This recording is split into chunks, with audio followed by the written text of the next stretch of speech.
Hello বন্ধুরা, তোমরা সকলে কেমন আছো? আশা করি তোমরা ভালোই আছো।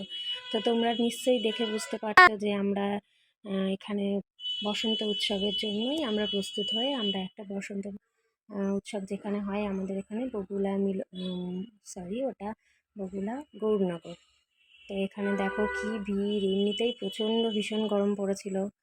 আমি আর আয়ুষ আমরা পুরো গরমে একদম ভিজে গেছিলাম। তো আয়ুষ বেশ মজা করতে করতে এরকম লাইন দিয়ে যাচ্ছিল। তারপরে এত গরম লাগছিল যে আর ভালোই লাগছিল না।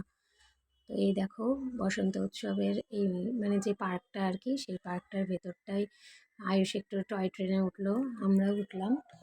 টয় ট্রেনে উঠে প্রথমে বেশ ভালোই মজা করছিল। তারপরে এবার দেখতে থাকো, দেখো ভেতরটায় সবাই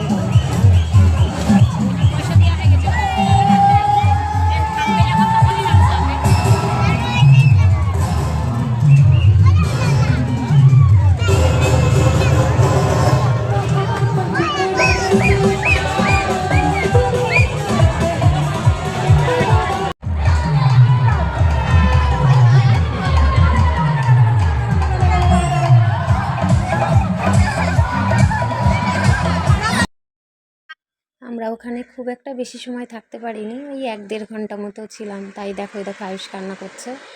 তো তার জন্য কান্না করার জন্য আমরা ওখান থেকে বেরিয়ে এলাম, আর বেশিক্ষণ থাকতে পারিনি।